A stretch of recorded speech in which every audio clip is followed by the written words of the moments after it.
wonder, mystery, love, and grace, who is the Lord of our endings and beginnings. We ask your blessing upon this gathering as we come together to celebrate a new chapter in the rich tradition and flourishing life of Doane Stewart School. We thank you for all that has brought us to this day, especially for those who have worked so hard over the years to build up the common life of this school. So too, as we now look to the future, may you bless and equip Pamela as she assumes the mantle of leadership here. May you give her wisdom, patience, and vision. To the trustees, may you bestow upon them a deep sense of stewardship and good governance. To the administration, faculty, and staff, may you envelop them with a high sense of calling, compassion, and the gift of a balanced life. To students, may you provide them a sense of purpose, friendship, and hope. And to parents and friends of the school, may you enrich and solidify their connection to the mission, which is Doane Stewart's. And for all, may you make this a welcoming and inclusive place, proud of its diversity and mindful of your role in making many one. And finally, by your mercy, incline our hearts to the service of teaching and learning throughout all of our lives, so that all schools may prosper by your providence, and the Doane Stewart may embrace the years ahead with courage, commitment, and joy.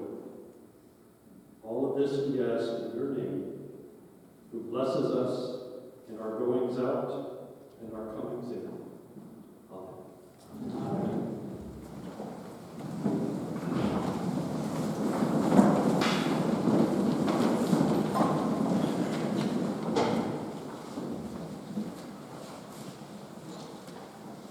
Amen. Welcome. I can't think of a more fitting word to introduce the hospitality of the Doane Stewart community.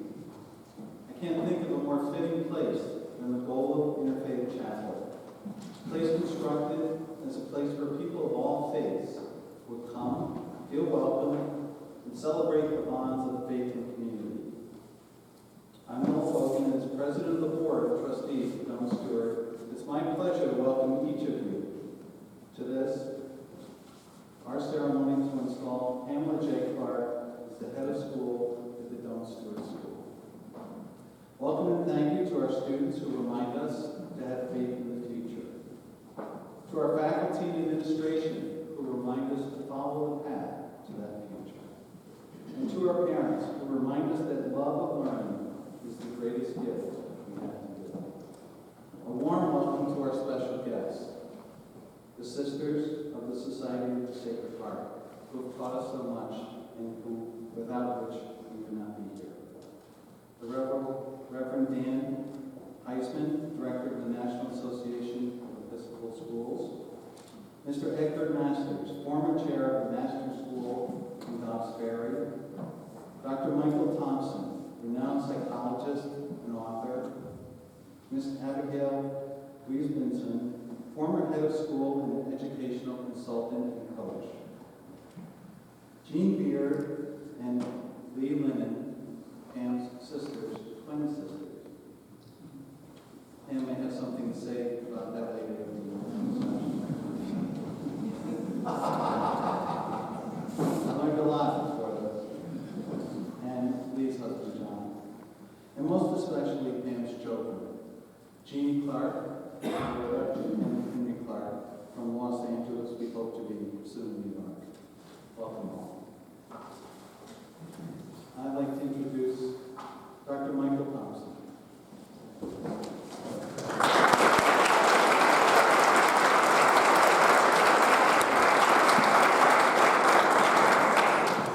Thank you. Parents, alumni, faculty members, members of the Board of Trustees, visitors, friends of Doane Stewart, it's a real honor to be here. I have always struggled with the word installation. It does sound like you're getting a little washing machine. And when I was writing it down, I thought, well, inauguration was the presidential investiture. You know, I looked it up. Investiture sounded best to me, but it just means installation in Latin. So I'm going to call it a celebration. Thank you for inviting me to this celebration.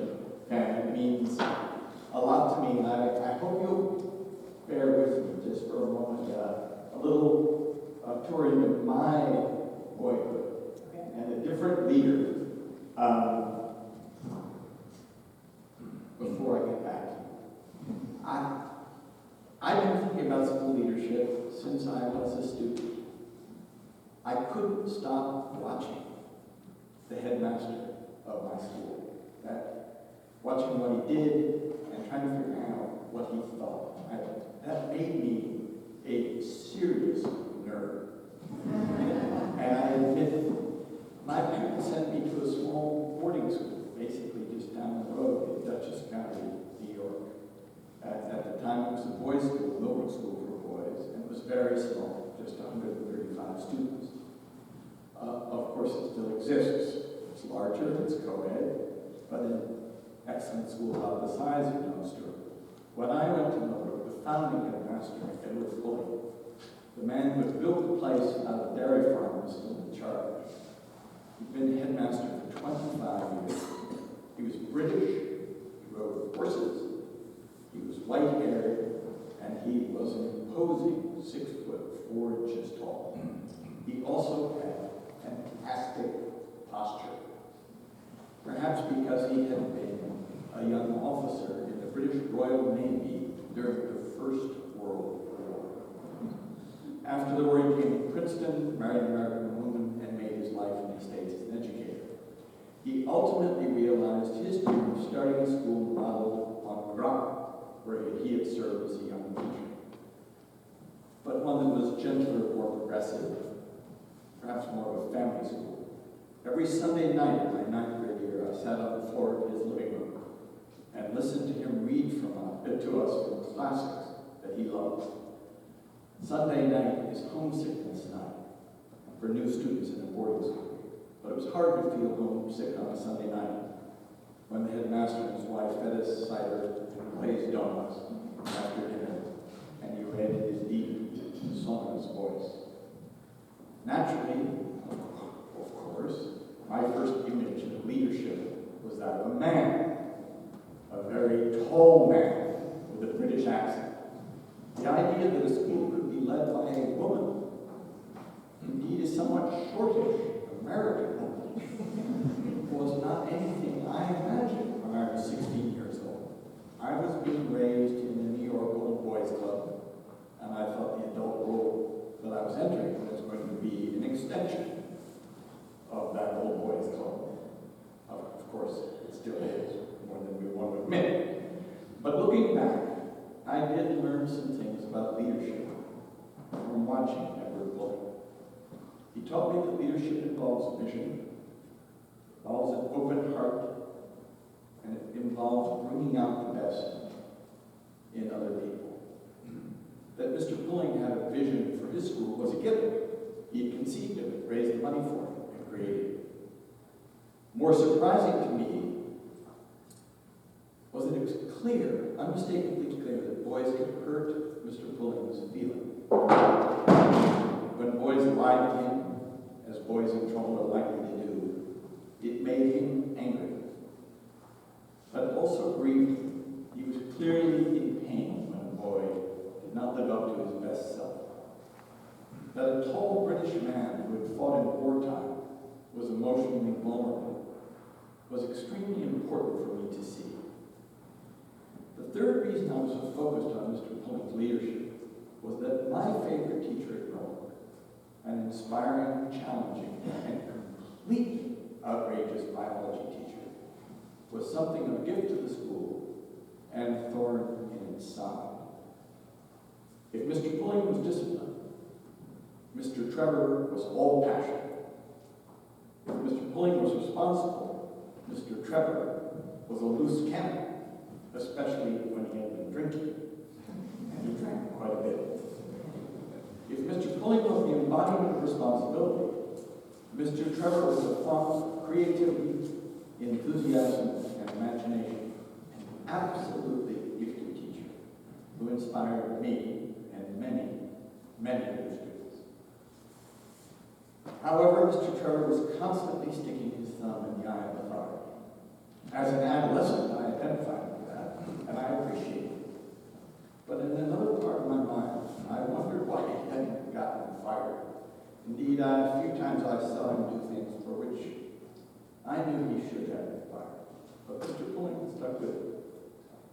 Without ever knowing anything about the private conversations between them, I sensed that Mr. Pulling had created an environment which could hold this wildcat and bring out the best.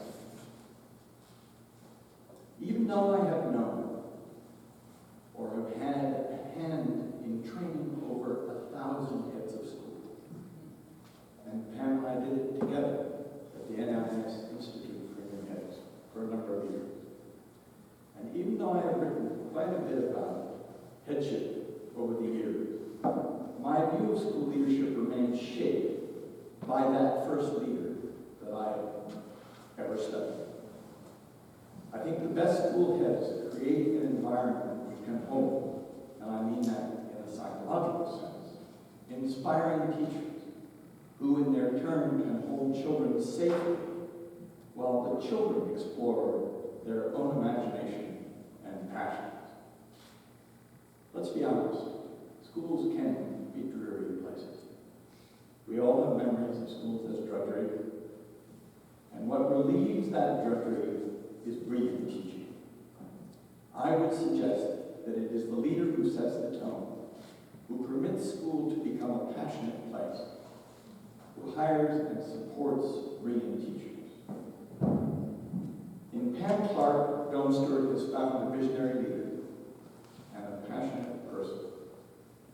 Long before she ever became head of school, she was herself a legendary teacher at the Groton School. The former head of Groton, Bill Polk, told me that one of his singular regrets from his almost 3 decades at Groton was that only one of his 2 daughters had taken English with Pam. The one who did is now a teacher of English at an independent school. I'm not claiming there's any connection. And the one who didn't, well, in his opinion, she really missed an exciting learning experience. So Pam knows what inspired teaching looks like. She was that teacher herself. Pam also has deep feelings for students. She cares about children because they have always been at the center of her life. As a classroom teacher and as a mother. Over the years, Pam and I have talked about so many cases of children. And I know that, like any true educator, she is trying to see the world through a child's eyes. Always. She's not a bureaucrat. And you need the leader of a school to always put the child at the center. I also know that she's a devoted mother to her daughter Jean and her son Henry. Actually, we talked a lot about our kids over the years, and they're here, and that's kind of embarrassing for me, but I have a story. I just checked with Henry in the parking lot, this would be okay with him. Pam and I talked about her daughter and her son, and we talked about my daughter and my son quite a bit. And I remember talking to Pam when Henry David wanted to drop out of his college to become a professional actor. It just so happened that the college he wanted to drop out of was Harvard. When our children make decisions like that, it tends to bring out the conservative side. And it sure did in Pam. She fought him.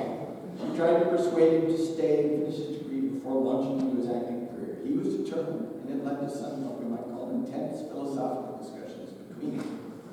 At one point, Henry gave her what he thought was a clinching argument. this is your mother's story. He said, Mom, I've stayed at Harvard longer than Tiger would have stayed at Stanford. That put Pam in a terrible position of saying, you're no Tiger Woods. That is, to tell her own son that he might not be quite as talented in his field as somebody else's son in another field. Of course, events revealed that not being like Tiger Woods turned out to be a pretty good thing.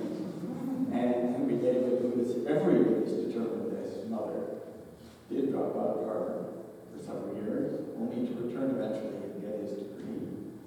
He told me in the parking lot, but his mom had been wrong about that.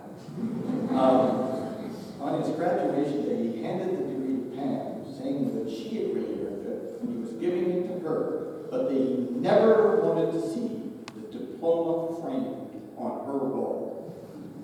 If, and I look for the department, I couldn't see it. Yeah. If when you visit Pam's house, you see a shadow box frame containing unidentified, rolled up piece of paper, please know that is a testament both to the intensity and the wonderful humor in the Clarke family. You can't see it, but that's the degree. I have known Pam for close to 20 years. I have worked with her in 3 schools. We worked together for a number of years training heads of school. First time heads, nervous. Wonderful young heads of school. I saw her say the school was on the brink of bankruptcy. I have watched her create a new campus for a school in the toughest real estate market in the world of New York City. I have witnessed her ministering to her school community, giving dinners for parents, teachers, housing out-of-town guests, myself included, and always working hard to create an inspiring learning environment for children. When you see Joan Stewart through the eyes of God, it will be clear what she values and where she wants to take us. But since I know Pam so very well, I have to give you a couple of warnings about her. She is phenomenally competitive, and she has more energy than the vast majority of them. Actually, probably more than anybody in this room. Once when we had a break from the Institute for New Heads, 4 members of the teaching faculty, myself and Pam and 2 others, decided to play doubles tennis. On the way down to the courts at Dana Hall School in Wellesley, Massachusetts, Pam described her troubles. She had been experiencing a few troubles with her knees. She talked about possible knee surgery. She looked at her racket sadly, remarking that she hadn't played in years. And if you could see this coming, she whooped us. She was by far the best player on the court, getting to everything, making terrific shots. Don't be fooled when Pam Clarke starts talking about not having to play anything recently. She is a gifted athlete and an absolutely ferocious competitor. For over a period of about 4 years, Pam and I went together to the U.S. Open every Labor Day weekend. I really wanted to see the best tennis players in the world, and so did she. We had a blast. We saw Serena Williams and Federer and Nadal play close up. But one thing I remember was always running to catch up with Pam. We would leave her apartment, headed for the subway. We'd start by side, but within seconds I was running behind her. We'd come out of the subway in Queens, headed for Arthur Ashe Stadium. I was running behind her. If a match wasn't good, we'd move to somebody out of courts. I was always trying to catch up. I'd be thinking to myself, I now know that Pam's had 2 knee replacements, and she's still way faster than me. Will I ever catch up with this woman? The answer, of course, is never. She's smarter than me, a better athlete, and a more determined person than I ever could be. But I've learned a lot from her. We've laughed a lot. We've had some wonderful conversations. We've enjoyed tennis, theater,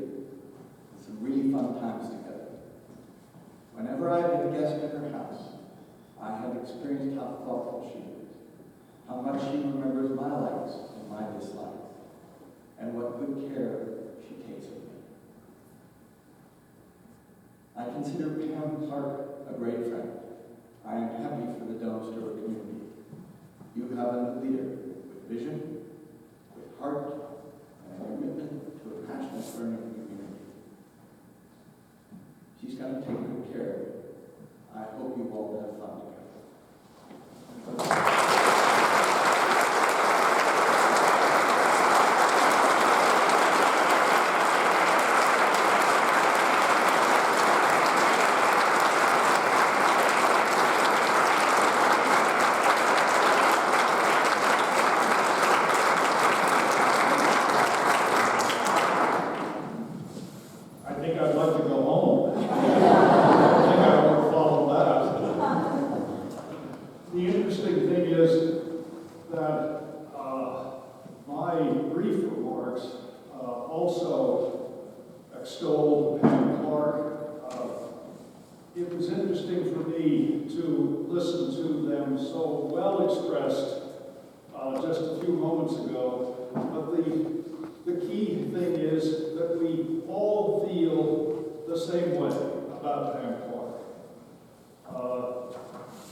Congratulations on your selection of Pam Clarke as your new head. You could not have made a better choice. In discussing my planned remarks for this occasion with Pam, your board chair, Dr. Hogan, wisely suggested that I talk about your new head's leadership style and not try to advise how to manage the head. I thank Dr. Hogan for this counsel, for in the 6 years that I served as board chair at the Master School, with Pam as head, I did not manage Pam. Rather, in a most productive way, she managed me. As I recall, there was only one time when this was not true. A group of students were off campus visiting New York City on a school-sponsored trip when one of them was lost. Serious problem.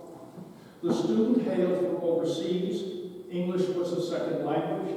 He was a stranger to the Big Apple, and it was 1999, so he certainly did not have a cell phone. There was, as you can imagine, much concern and some panic. Chair of the Board of Trustees got a phone call. Fortunately, the student was safely returned to the school several hours after his disappearance. But I felt it was incumbent upon me as the board chair to remind Pam that the trustee directive had been to increase enrollment, not balance. Clearly, my management style was effective, as not a single student went missing from that day forward. Now that was management of the highest level.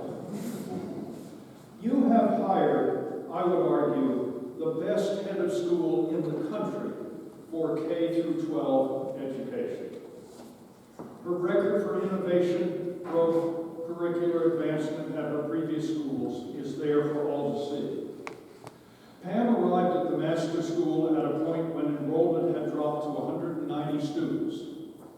By the time she left, she had put in place changes that led to today's total enrollment of 680 students with waiting lists.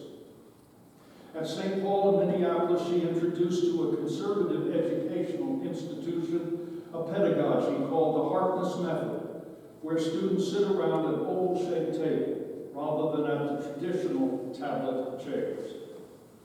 At Trevor in New York, a school in crisis when she arrived, she moved the entire institution forward. She then raised funds for and organized the construction of a new school building in Manhattan, a feat that would awe even Donald Trump. In her body of work, Pam has been brave in a way few heads are brave. And when she sets a course, she stays it. She does this with careful thought, hard work, and a great sense of humor. Pam will challenge you, keep you very busy, and always encourage you to enjoy the success of your improved institution. It is not for me to speculate upon what changes and challenges that lie ahead for Dome Stewart, nor how to proceed with your new head. But let me assure you, nothing will be the same at 199 Washington Avenue. I envy all of you, as given the opportunity, yours is a journey that I would happily take with Pam again. Thank you very much.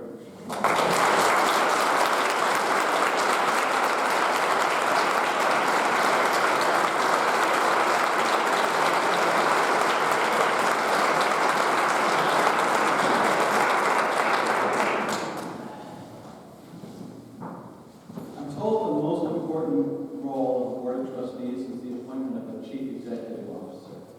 In this case, a head of school. And I believe that's true. I have to confess, as president of the board, for me it really wasn't all that difficult.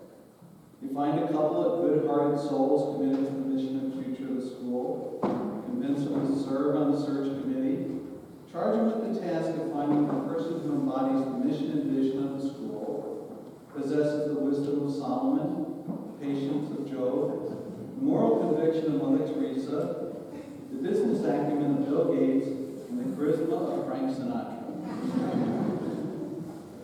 After that, you just sit back and let it happen. I was fortunate enough to find just those people who serve with courage, conviction, and wisdom, to find that special person to preserve what is best about our school community, and to foresee what must change to ensure our future.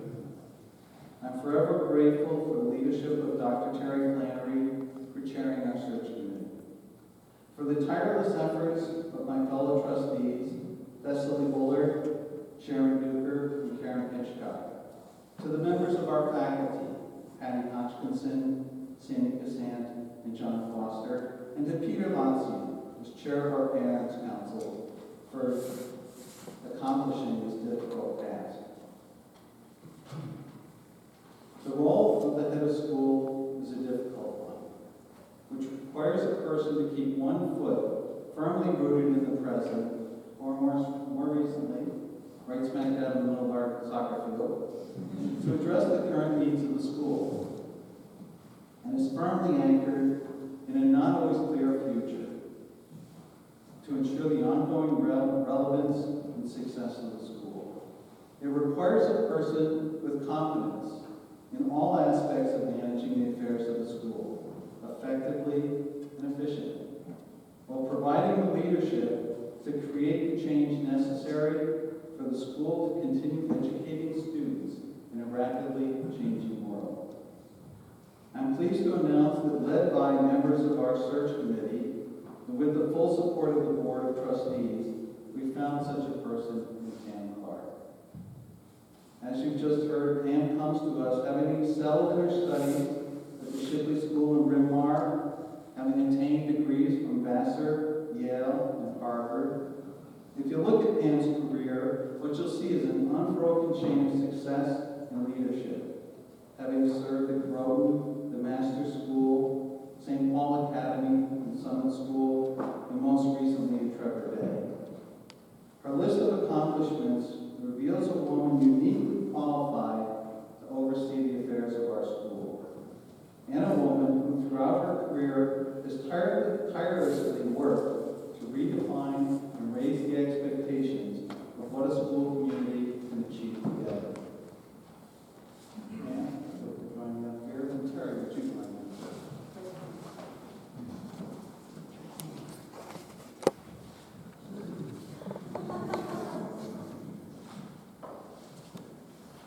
And the board is pleased to present you this sketch as you begin your tenure as head of school at Dome Stewart. Let our tower be a symbol visible to all of our welcoming school community and the strength of Dome Stewart education to our students. Let the enjoined hands remind us that the strength of that Dome Stewart education is rooted in our ability to embrace the individual contributions of each person as we work together to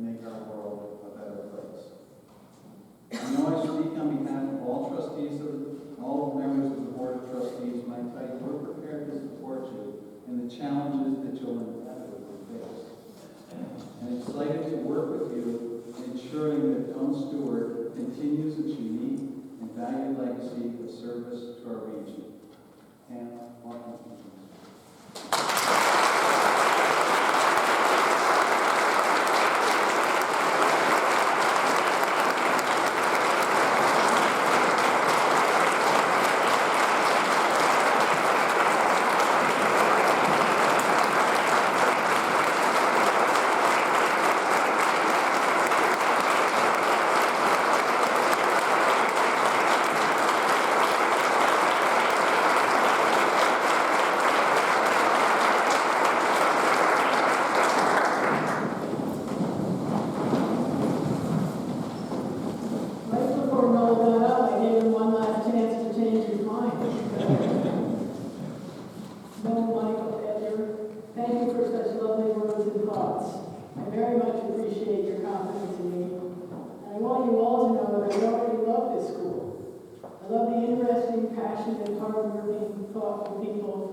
I will do my best to live up to your expectations.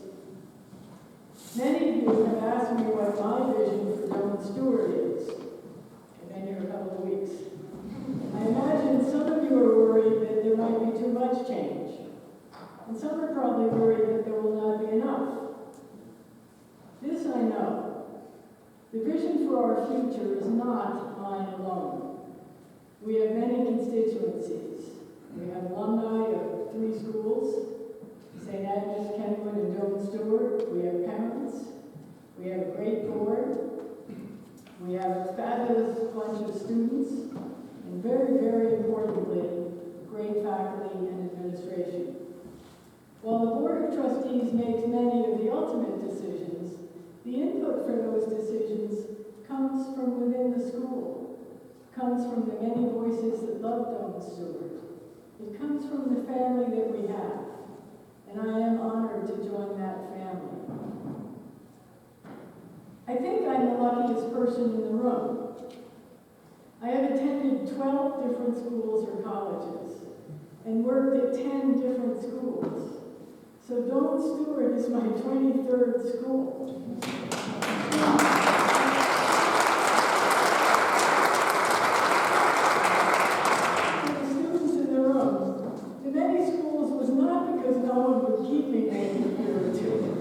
But my father's work dictated regular moves to other towns and other states. I did only get kicked out of one when I was 2.5. I started with a brief stint, very brief stint, at a French nursery. I went to several public schools in different grades. I went 2 years to St. Agnes. I went to 2 high schools. One was a day school and one was a boarding school. I followed my mother to Vassar College. I horrified my father by studying at Yale. I later mollified him by studying psychology and human development, especially adolescence, at Harvard. I have studied abroad in Athens and worked once at an inner city school in Boston where I was the crisis intervention officer. One of the most fun schools I ever worked at was teaching 7th and 8th grade English in the morning and skiing in the afternoon to 32 young Americans. So why do I make this run through my lengthy school career? How do I make it meaningful? I've gone down memory lane because I hope to bring the breadth of experience that any school could tap into. The Dome Stewart can mine for the strands of wisdom that may have calcified or clarified along the way. I have seen enough different schools to know what I believe is a good one. Good schools have passionate teachers. They have serious integrity. They pay attention to detail. They practice careful mentoring of others, genuine diligence, real transparency, the absence of hypocrisy, the banning of sarcasm. You'll notice there's no mention of anything academic yet. We are preparing our students for a future we cannot imagine. Our kindergartners who started this week with Sandy Cassan will reach their peaks in the workforce as 45-year-olds in 2054. I will have gone through the nursing school home and out the other side. Our seniors will be 45 in 2041. We can't predict what they need to know. We can only try to equip them with the skills we imagine they will need. Critical thinking, creative problem solving, advanced communication skills, and a global perspective. Our kids will always need integrity. They will always need the ability to build meaningful relationships. And they will always need to walk in someone else's shoes. They will need to sustain our planet, to sustain the education process, and to sustain the quality of thinking we keep pushing them to achieve. It was Nelson Mandela who said from his cell at Robben Island that human beings have got the ability to adjust to anything. We must prepare our students to adjust to anything. The students I've met here are some of the most unusual I have ever known, and I've been in a lot of high schools. Quite small children struggle to hold large doors open for others. Big, strong students help younger ones find their way. And so far, it's September 15th. Every student I have passed in the halls has said hello. Many have helped me find yellow and blue pods, the commons, and even this amazing room. Our Don't Steward faculty is inventive and passionate. We allow them to follow their passions and teach to their strengths. All schools are organic, we know this, and independent schools have the freedom to create themselves, to create curriculum, to create a school culture that fosters learning. This does not mean we take to whatever whim or new educational ploy comes along. I have seen a rigorous course of skill building and content, and I've already seen our faculty use their enthusiasm and energy to teach to each child, to love their subjects, and to make the community safe and comfortable for everyone. The result is that at the heart of the school is a very real core of empathy and compassion. This produces an environment in which students and teachers like and respect each other, in which we all learn together. This Golub Interfaith Chapel is a gem. It brings together the history of the school, the community spirit of the school, the passions that burn brightly to make this school special. In this room, all faiths are celebrated. The merger in 75 of a Catholic and a Protestant school has morphed into a real understanding that in fact all the religions of the world matter, and many religions are to be celebrated here, learned about here, and understood here. For me, it stands for the belief that we should all understand why so many people choose a life of faith, that there are many choices, and that each of those lives of faith is to be respected and understood. I say understood because our mission is to educate, not necessarily to indoctrinate or preach. I love this room for all it does to bring the school together, and to ask students to carefully consider matters of faith, to listen to great music, to speak to the school about one's passions or experiences, to hear 7-year-old voices as well as 18-year-old voices, and tonight old people's voices. It's in this room that much of what is special about Don't Steward is brought together and is reinforced. Every element and behavior of the school bespeaks its culture, from what you see when you walk in one of the dozens of doors to the language and terms that a school uses. It turns out that a pod with a certain color designates the age of the children who use that pod. The pod turns out to be an open space with classrooms around it. Who knew? The Commons turns out to be the place where one can get good snacks, breakfast foods, and lunch. I learned that one quickly.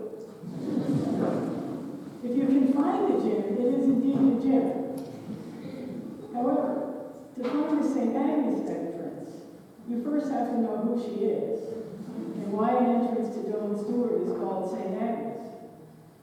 The photographs and plaques on the wall point to a long history of academic endeavor and religious belief. And in 2014, these are combined to make excellence. I'm not going to go on forever because we all have lots of opportunities to share our perspectives, to create new ideas for the school, and to build this future carefully. I do want to thank my friends and family for joining us tonight. In addition to our school finding our speakers, do look for both my sisters, my brother-in-law, my good friend Abigail Levinson from Washington. She probably knows more about schools than I do. And look for my children, Jeannie and Henry. They are quite special and have made an effort to be here today. I particularly would like to thank you all for a magnificent welcome to the school. And I want especially to thank my Dome Stewart parents for the trust you place in us when you give us your precious child. We share the responsibility for their future, and we thank you for that trust. Thank you.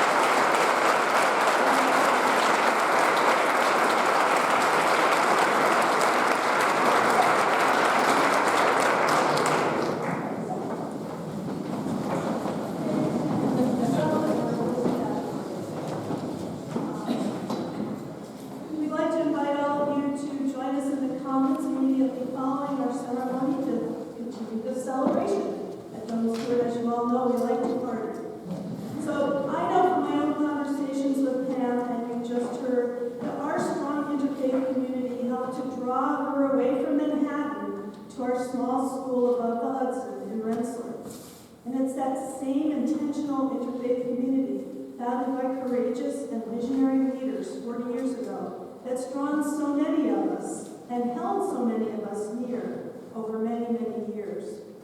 A lovely aspect of our interfaith identity is that we have a whole world of faith and tradition from which to draw meaningful prayers, helping us always to see that that which divides us can also bring us together. My prayer this evening borrows from a Native American blessing, a Buddhist prayer, and some words for the Jewish New Year. Please rise and pray. Lord, we ask for your benevolence, guidance, and inspiration as we look forward to a strong and joyful beginning to the school year, the hopeful and sweet celebration of the Jewish New Year, and to a bright and successful future for the people and the school that we love. As we move through each season of this year, let us be peace. For as long as the moon shall rise, for as long as the rivers shall flow, for as long as the sun will shine, for as long as the grass shall grow, let us be peace. Just as the soft rains fill the streams, pour into the rivers, and join together in the oceans, so may the power of every moment of goodness flow forth to awaken and heal all beings, those here now, those gone before, and those yet to come. May we be filled with loving kindness. May we be well. May we be peaceful and at ease. May we be happy. Amen. Amen.